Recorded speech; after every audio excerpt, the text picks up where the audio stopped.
profeta Miqueias. Nós vamos estudar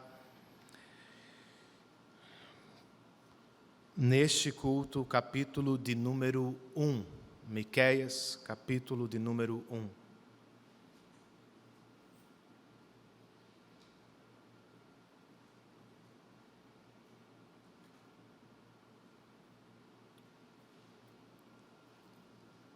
Meu sogro, por causa do Parkinson que tem, perdeu quase todos os movimentos do corpo.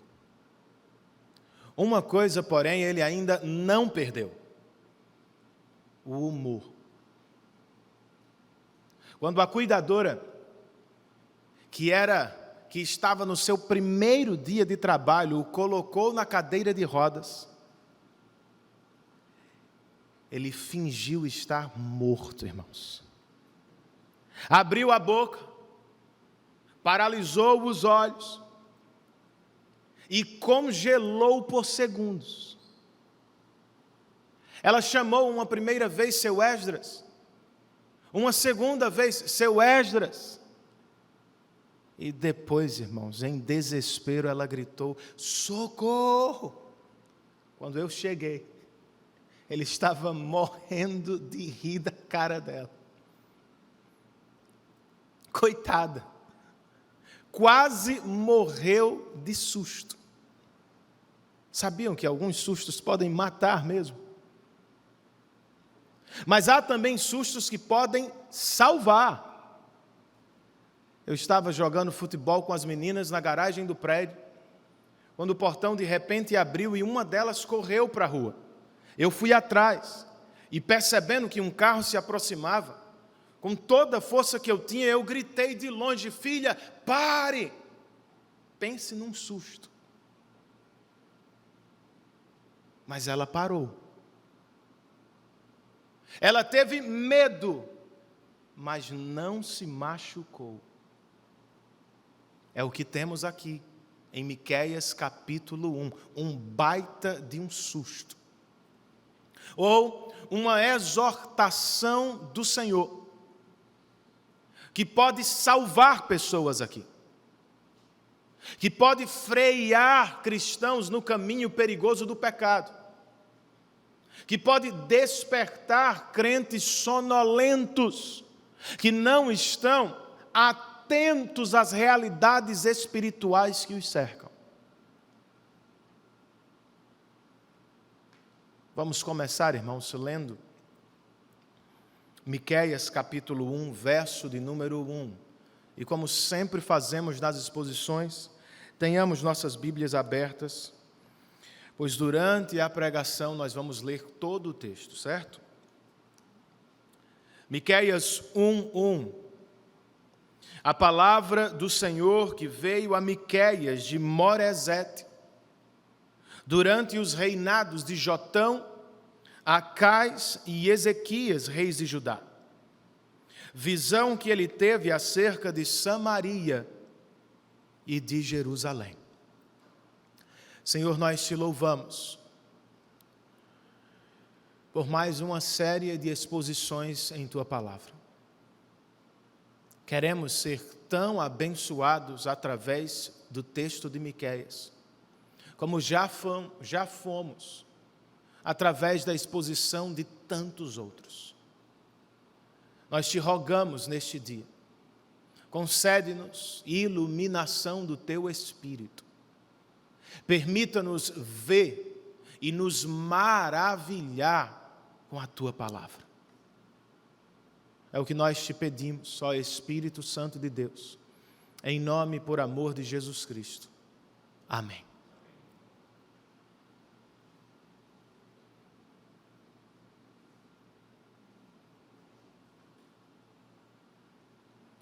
Antes da exposição propriamente, nós precisamos lidar com algumas questões introdutórias. Por exemplo, quem é Miqueias? O autor do livro que consideramos. Das 14 pessoas mencionadas na Bíblia com este nome, Só uma é descrita em Jeremias, como um profeta de Deus que ministrou em Judá, ou em sua capital, Jerusalém. Quando foi que Miqueias desempenhou seu ministério de acordo com ele? Foi durante os reinados de Jotão, Acais e Ezequias, o que o coloca entre os anos 740 e 690 a.C., e o que faz dele um contemporâneo somente do profeta Isaías. A esta altura da história do povo de Deus, dois problemas assustavam mais, queridos. Um externo, o outro interno. Do lado de fora, a Assíria era a potência mundial e já avançava contra o povo de Deus. Do lado de dentro, pior. A igreja do Senhor andava distante dele e, consequentemente, vivia em uma quase total decadência moral e social. Foi quando a palavra de Deus veio a Miqueias. E isto é importante, irmãos. Este é o movimento correto. Não é o profeta que vai à palavra como nós vamos hoje. De acordo com o que ele registrou, a palavra de Deus veio a ele. Ele não chegou à mensagem por estudo, por seu próprio intelecto, foi a mensagem que chegou a ele. Ele não a desenhou no quadro da maneira como queria. O verso 1 nos diz, ele recebeu uma visão, ou seja, ele viu o quadro desenhado. E sua mensagem, diz o verso 1, era acerca de Samaria e Jerusalém. Mas tecnicamente, eu preciso dizer isso, os estudiosos comprovam o seguinte: Miqueias nunca profetizou no reino do norte, Israel, que tinha por capital Samaria. Ele sempre ministrou no reino do sul, Judá, que tinha por sede Jerusalém. Então ele vai falar de Samaria aqui, mas seu público-alvo sempre foi Jerusalém, ou os judeus que estavam ali. E qual era a sua mensagem, irmãos? Qual é a mensagem que estamos considerando neste dia? Bem, a primeira delas é uma forte e amorosa exortação. É sempre assim. Porque Deus ama o seu povo. Ele o exorta sempre que este está em perigo. Porque Deus nos ama. Estamos reunidos aqui neste lugar para ouvir uma palavra um tanto quanto pesada, mas que tem por objetivo nos abençoar. Se é assim, pastor, como devemos responder às exortações amorosas de Deus? Essa é a questão, irmãos. Primeiramente, à luz dos 2 primeiros versos deste texto, eu posso dizer que nós devemos ouvir a voz do Senhor. Vamos ler outra vez o verso 1? O texto inspirado registra a palavra do Senhor que veio a Miqueias de Moresete, durante os reinados de Jotão, Acais e Ezequias, reis de Judá. Visão que ele teve acerca de Samaria e de Jerusalém, de todas as palavras que lemos neste verso. As mais importantes, sem dúvida, se acham na expressão inicial. a palavra do Senhor. E elas nos lembram uma verdade maravilhosa, irmãos. Nosso Deus fala, se comunica com seu povo. Como coloca um comentarista na palavra, o Deus invisível se torna audível. E se é assim, como respondemos? Se Deus fala, o que se deve fazer? Verso 2 é a resposta.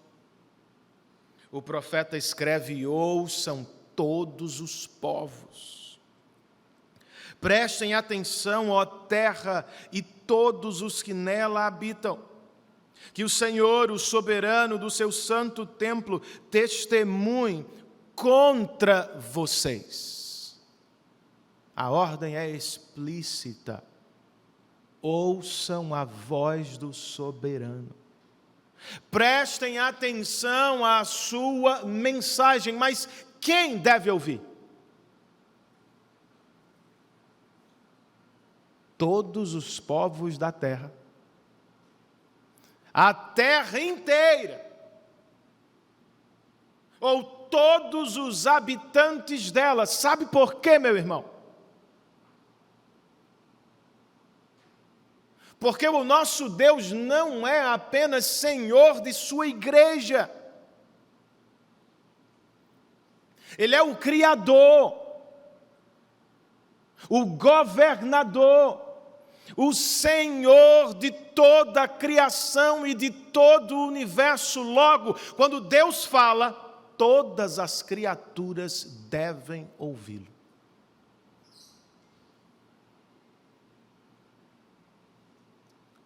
E no texto de Miqueias, a voz do Senhor é um testemunho contra vocês. Não é uma profetada, irmãos, do tipo que diz: vai dar tudo certo, meu irmão. Você nunca vai ficar doente, nunca perderá um ente querido, sempre será bem-sucedido na vida, vai ser rico e próspero em todas as coisas que fizer. Não! Esta profecia é um testemunho contra nós. É uma santa advertência, uma exortação amorosa para o nosso bem. E se todos devem ouvir o Senhor, nós, obviamente, não estamos de fora. Também precisamos ouvir a sua voz, prestar atenção à sua mensagem, mas este é o nosso problema. Especialmente em tempos de bonança, nós não prestamos atenção a Deus.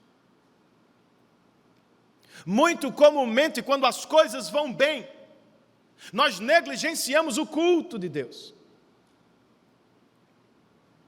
Nós nos afastamos dos irmãos ou da comunhão dos santos.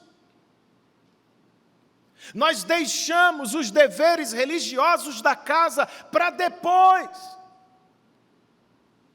O tempo é bom, Renan. Tem que se aproveitar. Há muito o que fazer, há muito para curtir, eu sei. Se este é o seu caso, glória a Deus. Mas, meu irmão, não se esqueça, também há muito perigo espiritual por aí. Você talvez não tenha visto, mas há buracos perigosos nos quais você pode cair. Talvez você não esteja vendo, mas seus filhos podem não estar tão seguros quanto você imagina. Você nem viu, como os judeus nem viram, mas a Assíria estava montando um exército para derrubar os portões de Jerusalém. Meu irmão,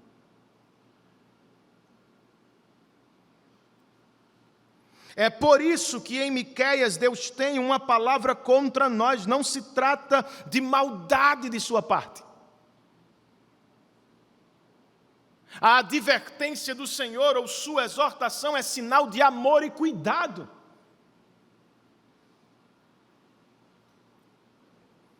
O Senhor não quer nos matar, queridos. Ele quer nos salvar dos perigos espirituais que nos rodeiam. Se é assim, vamos ouvir a sua voz. Como disse Calvino, vamos reverenciar sua palavra. Pastor, isso é um exagero. Reverenciar a palavra. Alguns nos chamam por isso de bibliólatras. Já ouviram o termo? É como alguns outros cristãos. Cristãos de diferentes tradições às vezes falam de cristãos calvinistas ou presbiterianos. Eles são bibliólatras, idólatras da palavra, irmãos. Nós não estamos falando de um livro qualquer, do que homens pensaram sobre Deus, de suas próprias teologias. Para completar a citação de Calvino, a Bíblia procede exclusivamente de Deus, é uma extensão dele, é a voz do Senhor para a igreja, revelação de seu próprio caráter e perfeita vontade, não é qualquer livro. Por isso nós devemos reverenciar mesmo a voz do nosso Deus. Um exemplo interessante vem da coroação, ou da cerimônia de coroação no Reino Unido. Um ministro da igreja se aproxima do novo monarca com uma Bíblia na mão. E na presença de todos os convidados diz a coisa mais preciosa que este mundo proporciona. A coisa mais valiosa que este mundo poderia conhecer é a palavra viva de Deus. Ou seja, a Bíblia. É o que você tem nas mãos. É em casa. Nos nossos dias, no celular. Que o Espírito promova interesse, desejos ardentes, compromisso duradouro com a leitura, o estudo e a pregação fiel da palavra na nossa igreja, irmãos. Quando Deus fala, mesmo que seja uma exortação, nós devemos ouvir. Em segundo lugar, entre os versos 3 e 7, eu posso dizer que quando Deus fala, nos exortando em amor, nós devemos ver as obras poderosas de sua mão. Os versos 3 e 4 declaram o seguinte: vejam, o Senhor já está saindo da sua habitação. Ele desce e pisa os lugares altos da terra. Debaixo dele os montes se derretem como cera diante do fogo, e os vales racham ao meio, como que rasgados pelas águas que descem velozes em costa abaixo. Um especialista do texto diz: é uma poderosa teofania, ou seja, uma manifestação de Deus diante dos olhos dos homens, que tinha por propósito evocar temor no povo de Deus e medo, pavor no povo que não era ou que não tinha aliança com Deus. O Senhor já está saindo da sua habitação. A declaração deveria causar a maior alegria nos crentes. Pode ser sinônimo de Jesus está voltando, louvado seja o nome do Senhor. O que vai ser nossa maior alegria também será a pior tristeza para os ímpios. Mas neste caso, a palavra é para o povo de Deus. E trata-se de uma exortação. O Senhor já está saindo de sua santa habitação. E o que vai acontecer quando Ele chegar, irmãos? Ele desce e pisa os lugares altos da terra. Os lugares altos, muito provavelmente, são uma referência aos lugares da adoração pagã. Os pagãos adoravam no alto dos montes e os israelitas estavam fazendo o mesmo. Ou talvez seja uma referência à altivez dos líderes de Jerusalém, que se sentiam no topo e sobre todos os demais. Seja como for, o que o profeta está dizendo é: quando o Senhor vier em julgamento, nada ficará no lugar. Os ídolos vão se derreter como cera no fogo do seu juízo. E os homens, por mais ricos e poderosos que tenham sido, vão tremer e descer ladeira abaixo para o julgamento. Mas nós precisamos perguntar: por quê, irmãos? Por que o Senhor está falando assim com o seu povo? A resposta está no verso 5. Ninguém pode ter dúvida acerca dela. O profeta escreve tudo por causa da transgressão de Jacó, dos pecados da nação de Israel. Qual é a transgressão de Jacó? Acaso não é Samaria? Qual é o altar idólatra de Judá? Acaso não é Jerusalém? Ao ouvir a primeira parte da mensagem de Miqueias, os israelitas do sul de Jerusalém devem ter concordado com ela e até se alegrado com ele. De fato, os israelitas do norte, os samaritanos, merecem o sofrimento, pois eles transgrediram a lei do Senhor, se rebelaram contra o rei, deram as costas aos compromissos da aliança. Eles merecem a punição. Mas então vem a virada do sermão de Miqueias: vocês também merecem. Não só os israelitas do norte vão sofrer na mão dos assírios. Se não se voltarem para Deus, vocês, israelitas do sul, vão sofrer nas mãos dos babilônios. Pois o que se dá no norte também se dá aqui. A adoração pagã que está lá entrou em Judá. E o orgulho que pisa os fracos e oprimidos veio de lá e toma a nossa cidade.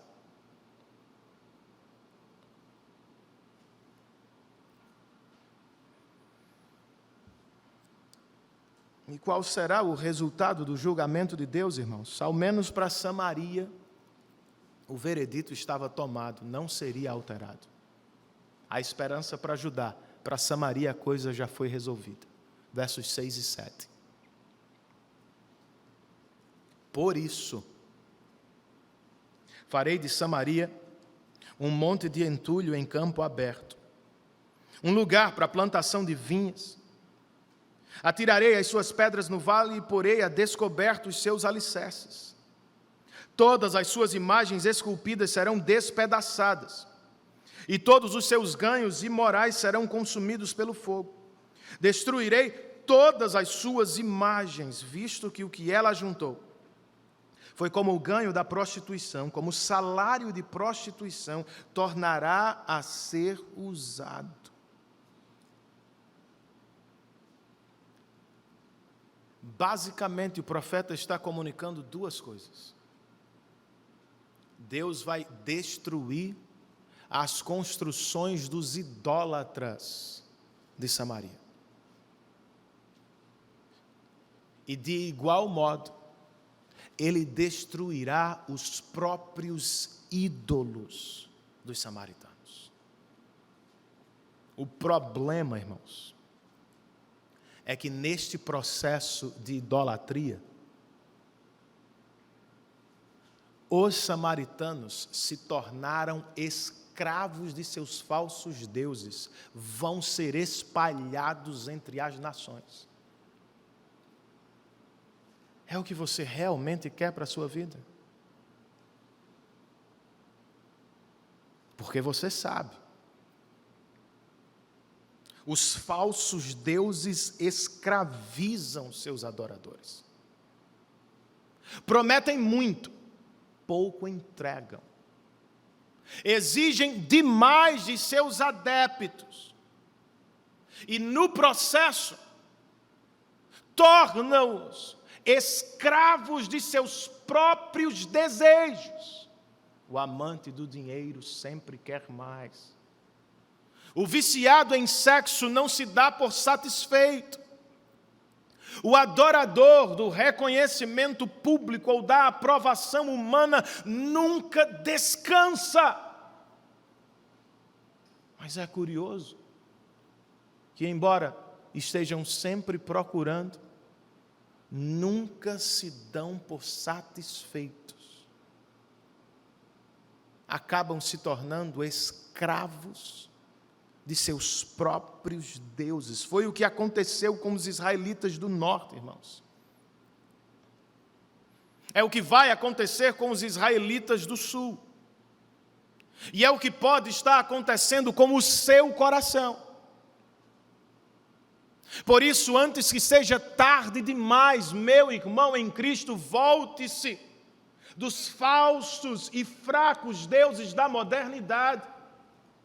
E outra vez, deleite-se no seu Deus. Não é esta a linguagem do salmista? Este é o verso que Deus usou, irmãos, para me chamar a Ele. Eu não tinha ideia do que significava. Totalmente. Salmo 37, verso 4. Deleita-te no Senhor. Não no que Ele faz. Não meramente em bênçãos circunstanciais e temporais que passam. O salmista Davi está nos dizendo: o Senhor deve ser a fonte da nossa alegria. Alegrem-se nele, deleitem-se nele, estejam satisfeitos em Deus.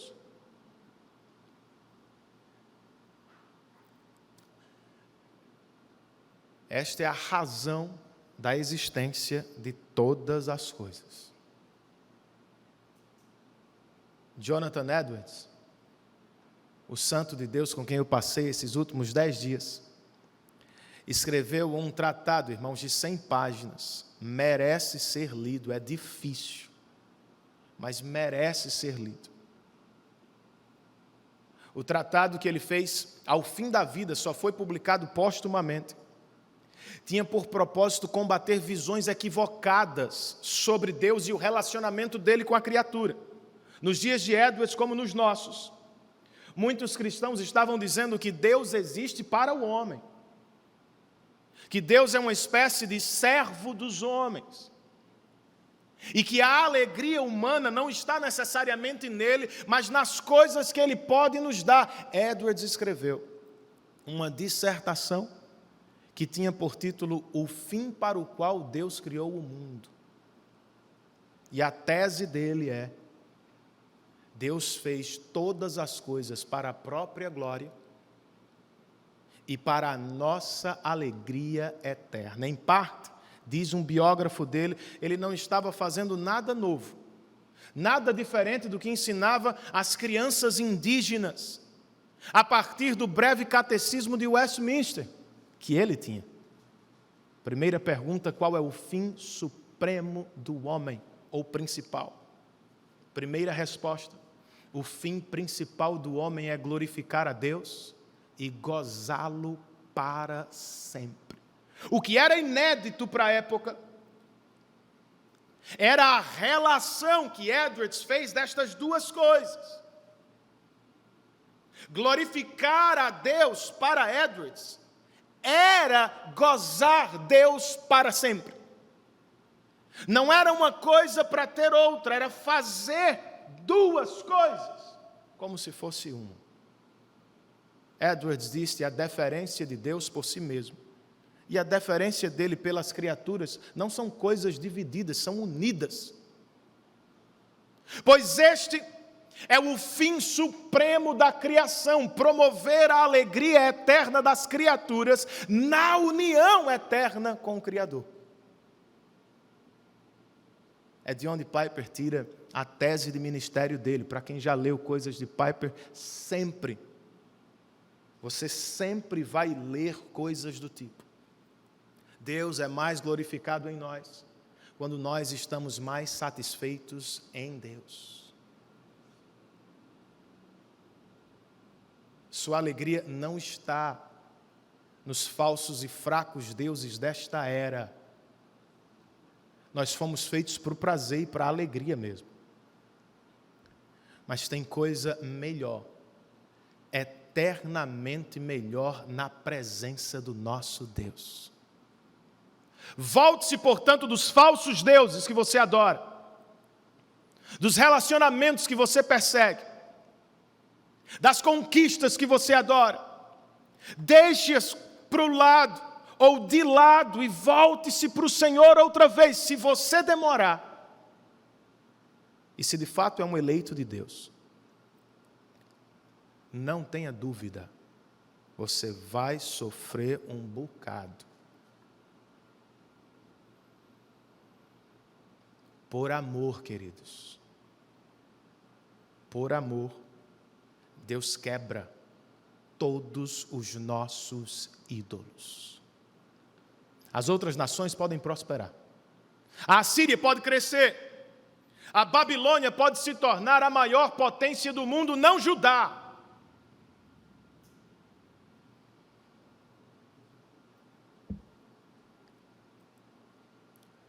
Ele estava quebrando os ídolos dos israelitas. Ele procedeu assim no passado, ele não faz mais isso hoje. Faz não?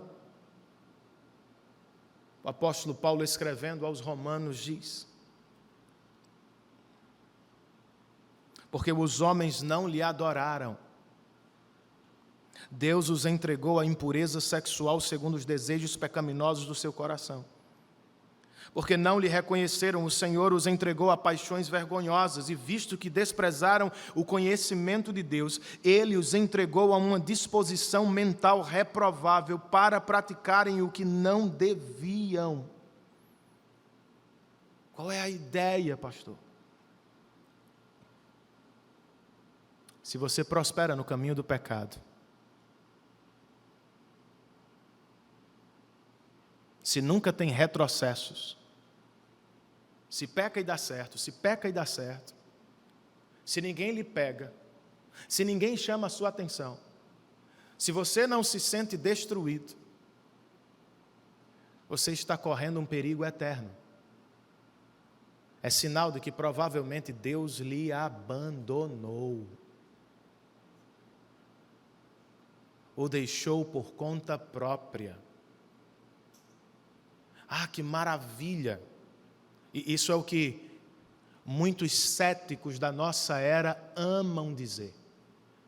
Que maravilha é não ter um rei sobre nossa moralidade.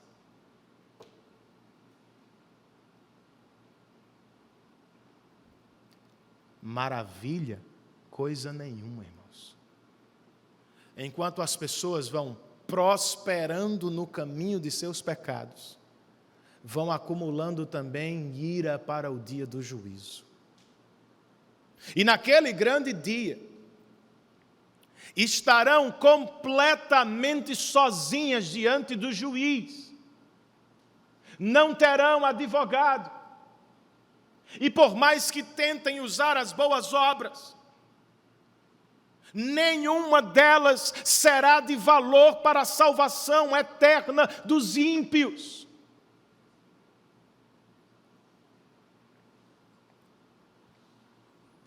Mas aos que amou antes da fundação do mundo, aos que predestinou para a adoção de filhos por meio de Cristo, Deus jamais abandona. E quando necessário, por amor e para provar nossa filiação a Ele, Ele quebra em pedacinhos os nossos ídolos. E geralmente é quando nos voltamos para Ele. Quando a nossa carreira começa a desmoronar. Quando o dinheiro começa a secar. Quando a fragilidade do corpo aparece. Se este é o seu caso, volte-se para o Senhor hoje.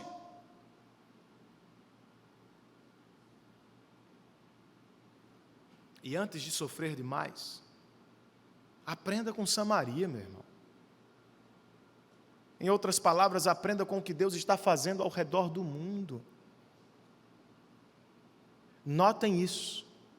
Miqueias não interpreta a história ou os seus acontecimentos sem Deus.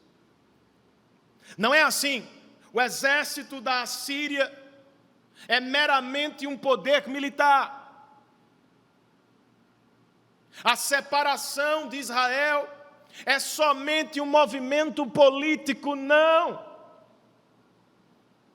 Miqueias está dizendo, isso é a mão de Deus. Eu sei que não há só uma resposta para a pergunta o que Deus está fazendo na pandemia. Piper fez um livreto excelente, tem várias. Mas ao menos uma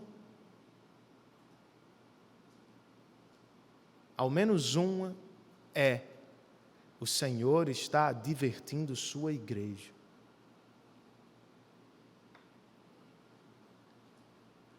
Destruindo nossas construções idólatras. As pessoas de quem tanto esperávamos sumiram. As situações tão confortáveis passaram. O futuro tão promissor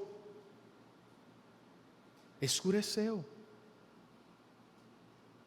Será que você não entende? Não há rocha inabalável como o nosso Deus. Homens, situações, governos passam, mudam, são trocados. Mas só o nosso Deus é castelo forte e rocha inabalável sob os nossos pés. Aprenda com Samaria. E se precisa de encorajamento para enfrentar este tempo de pandemia, olhe para o que Deus está fazendo ao redor do mundo, não fique no seu mundinho. Para citá-lo outra vez, irmãos, era como Jonathan Edwards encontrava vigor em tempos de crise. Ele viveu em uma época marcada por avivamentos. E quando a maré dos avivamentos estava em baixa, ele não ficava reclamando de Deus. Não ficava gritando com a igreja. Nem apenas olhando para o passado de maneira nostálgica, aquele foi o tempo glorioso, não. Ele se unia ao que Deus estava fazendo no mundo. Procurava saber como andava o avanço missionário entre os índios da América. Trocava cartas com pastores e ministros da Europa. Ao fim deste período, ele produziu um livro de oração pelo avanço da obra missionária.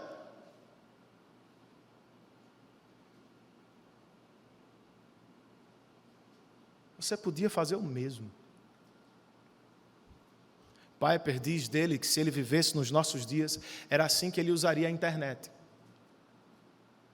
Irmãos, por favor, Edwards não perderia tanto tempo com fotos, com vídeos de Instagram. Não dormiria somente jogando ou bisbilhotando. Ele faria uso desta bênção para saber o que Deus estava fazendo no mundo. Você podia fazer o mesmo, meu irmão. Você só falou da China por causa do coronavírus. Mas você sabe o que Deus anda fazendo naquele país comunista? Como a igreja prospera sob perseguição do Estado, às vezes?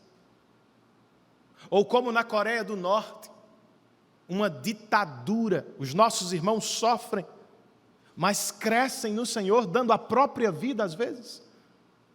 Você sabe quais são os sucessos e tristezas do reverendo Levi e de sua esposa e família na África? Ou de como andam os nossos missionários no Cariri da Paraíba, 250 quilômetros da capital?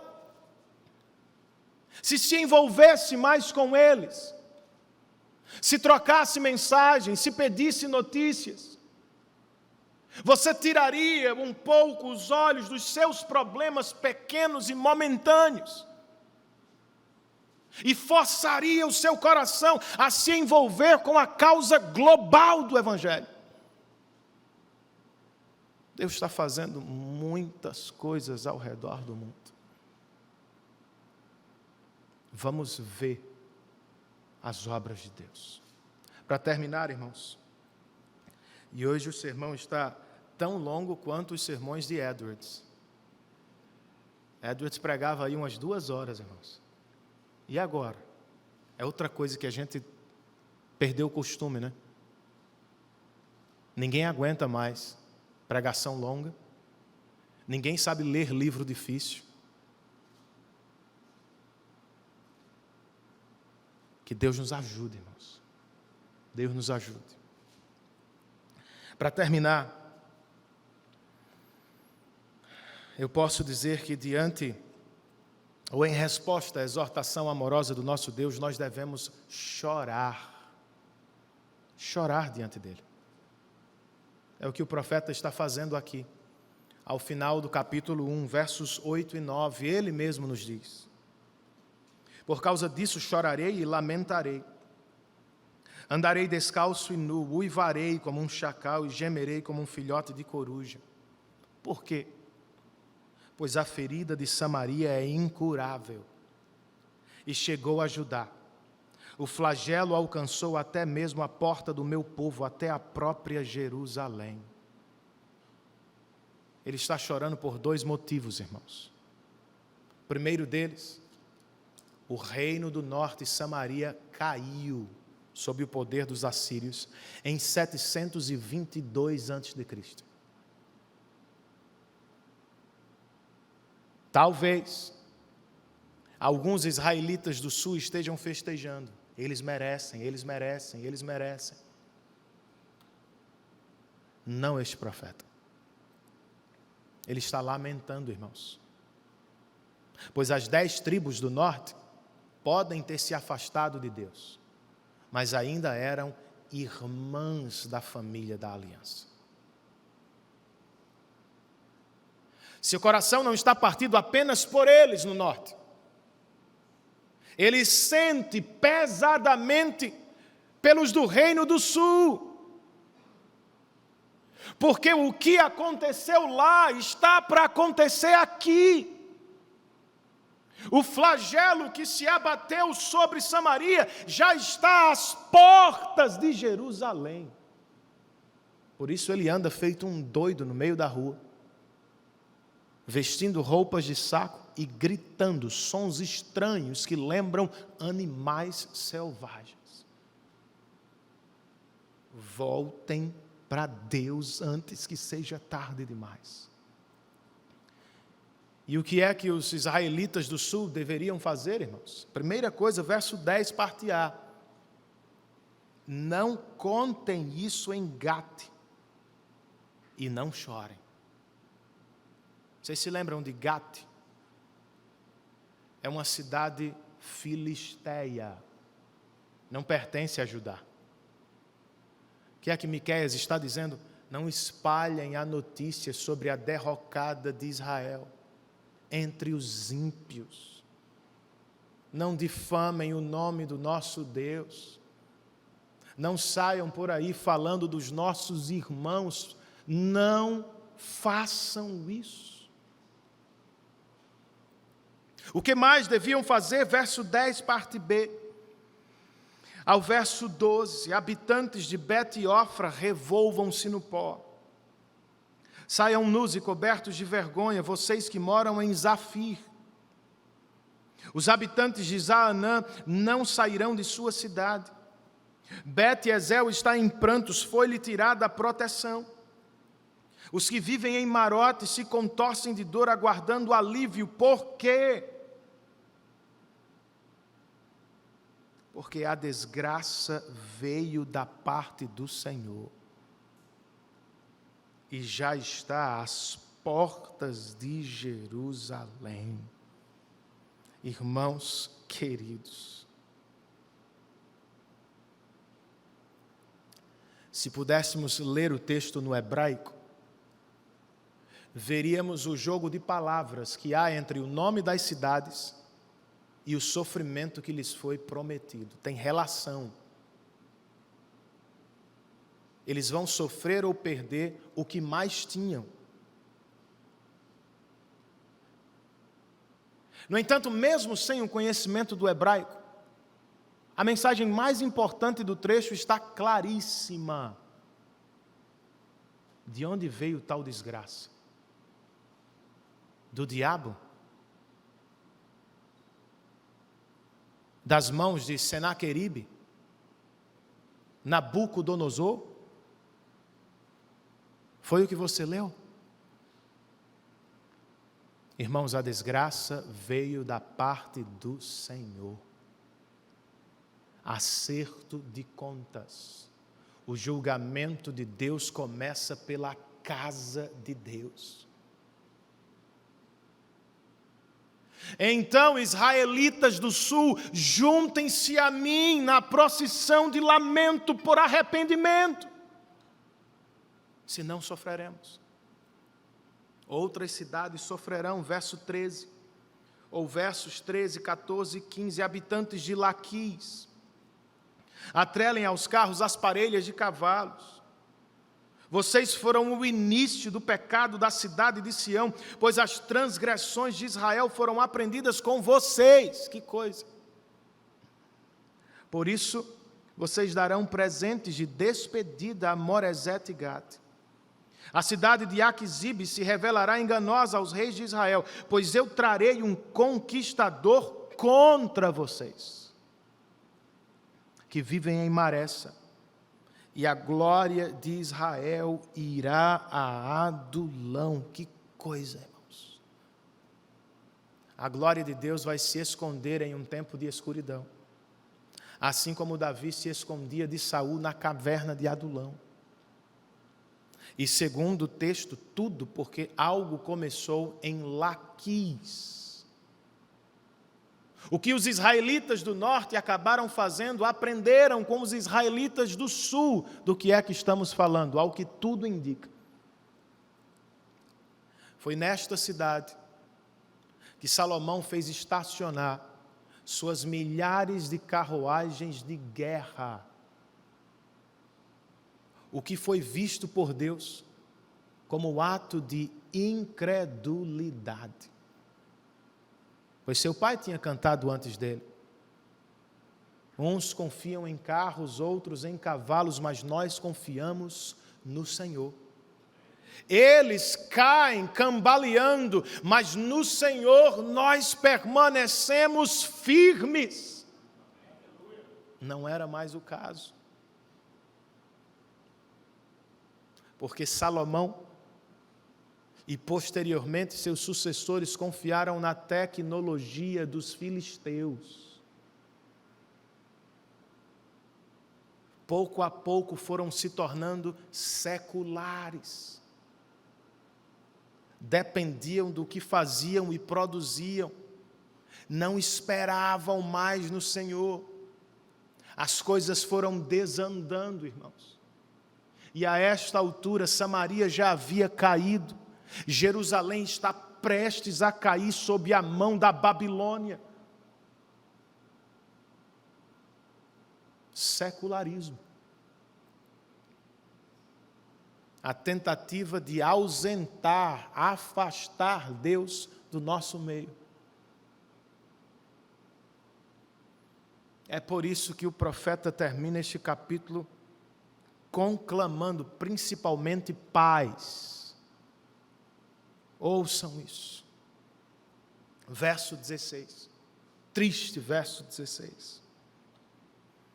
Rapem a cabeça em pranto por causa dos filhos nos quais vocês tanto se alegram.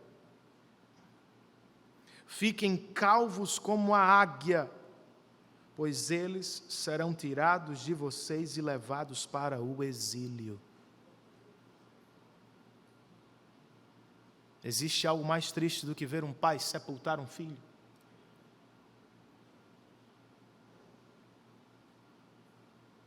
É sempre mais difícil, irmãos. Mas é o que vai acontecer 100 anos depois de Miqueias.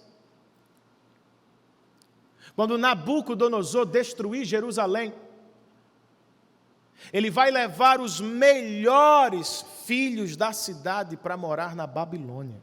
Daniel foi um deles. Muitos pais nunca mais vão ver seus filhos. É o que você quer? Sério? Alguém aqui gostaria de matar o próprio filho?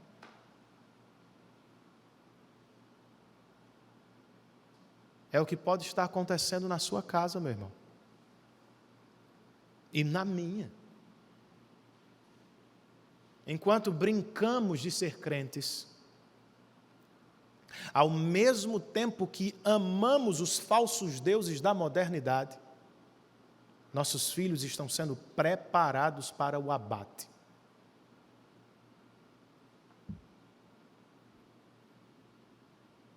O descaso com o culto do Senhor. O desprezo pela palavra e oração nos nossos lares.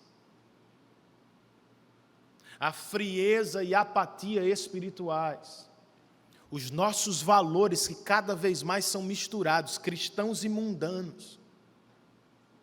Isso vai acabar sacrificando os nossos filhos. Estamos rindo agora, irmãos. Enquanto bebemos, comemos e conversamos sobre dinheiro, sexo e futebol. Que legal! Mas se não acordarmos, vamos chorar em um futuro breve. Com filhos adultos e divorciados. Adultos e viciados. Adultos e doentes que lotam os consultórios terapêuticos. Adultos e pior, ímpios. Por causa disso, em estado de condenação ao inferno. É o que você quer? Claro que não. Então faça alguma coisa.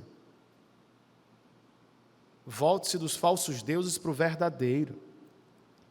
Deixe de levar Deus como segundo ou terceiro na sua lista de prioridade. Resolva na mente e no coração.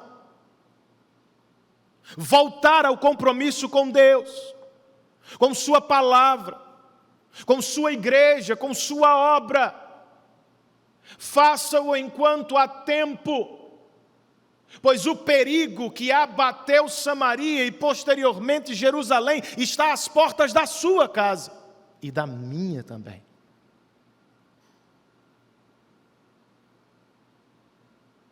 choremos por nossas casas, irmãos. E em vez de falar de nossas igrejas, choremos a Deus por elas. Não é o que Miqueias propõe? Muito facilmente nós falamos, difamamos, diminuímos pastores, igrejas e irmãos. Meu irmão, você está ficando louco. Você vai expor as vergonhas da sua família no meio de ímpios. Você acha que Deus aplaude quando você fala de pastores, cristãos e igrejas? Quando você trata outros cristãos de orientação diferente como inferiores, você acha que Deus gosta? A igreja pode não ser tão bela quanto você gostaria que fosse, mas você também não é. Mas tem uma coisa, ela é a igreja de Deus. Como Paulo disse aos presbíteros de Éfeso, é a igreja de Deus por quem ele derramou o sangue de seu filho. Tenha cuidado. Ela é a menina dos olhos do Senhor. Jesus a trata por sua noiva. E persegui-la, disse o Senhor a Saulo de Tarso, é perseguir o próprio Deus, então bote a mão na cabeça antes de falar da igreja de Deus.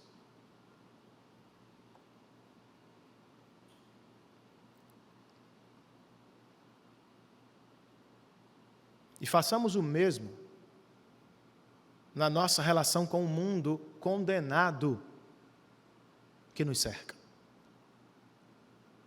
É verdade que seus parentes sem Cristo vão para o inferno. Isso é verdade. É verdade que seus melhores amigos, por mais legais que sejam, sem arrependimento estão condenados. É verdade. Mas isso não deve gerar desprezo no seu coração, nem soberba. Você não pode tratá-los como se fosse melhor. Não pode amaldiçoá-los ainda mais, irmãos, eles já estão condenados. Eu sei que às vezes é difícil, porque alguns dos nossos familiares e amigos desprezam nosso Deus, caçoam da nossa fé. Eu sei, dá raiva às vezes. Mas ore ao Senhor para ter a misericórdia que Jesus teve por Jerusalém, sabendo que ela seria destruída. Como eu gostaria de reunir todos vocês como a galinha reúne aos seus pintinhos sob as suas asas, porque vocês são como ovelhas sem pastor. Vamos orar mais por familiares e amigos incrédulos. Vamos amá-los mais. E com lágrimas nos olhos, vamos lhes pregar o Evangelho, não como se a gente fosse melhor, mas como se a gente sentisse o peso infernal que está sobre os ombros dele.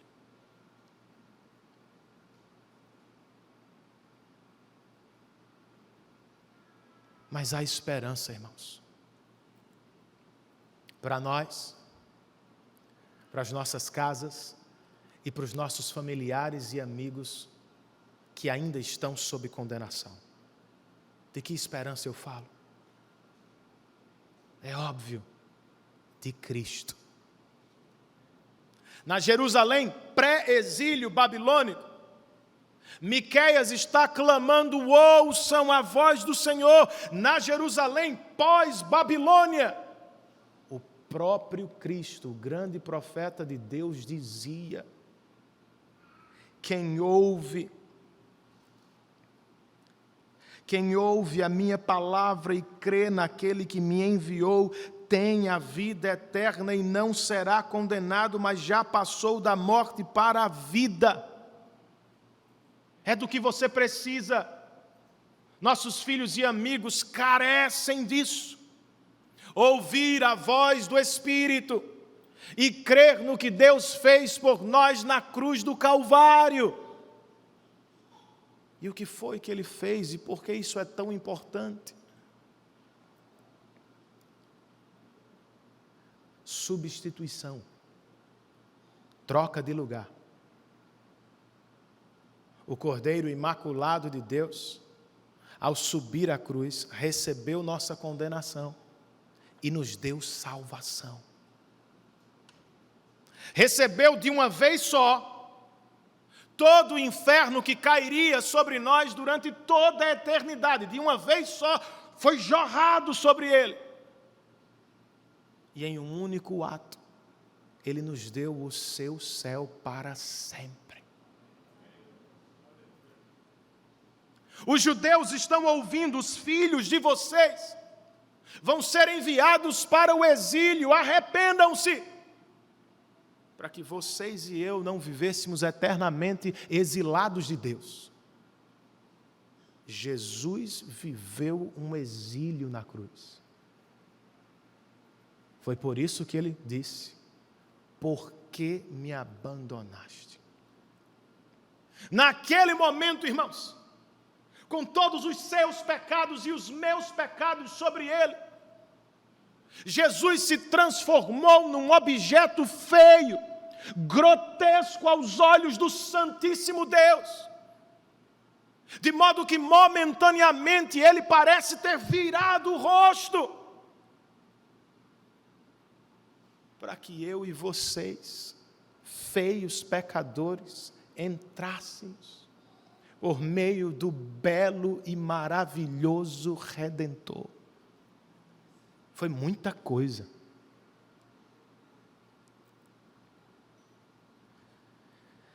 E é por isso que você não precisa esperar ser consumido pelo juízo.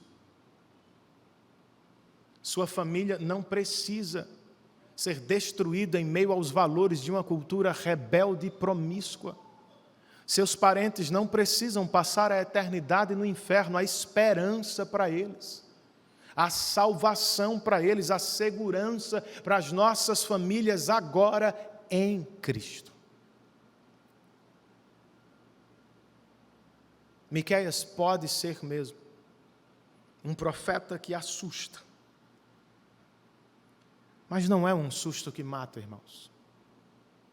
Sua mensagem é um susto que salva. Se você está ouvindo-a, responda. Veja as obras de Deus e responda. Se o Espírito abrir os olhos do seu coração, você vai ver a Cristo como o maior Redentor, mas vai ver a si mesmo como o pior dos pecadores.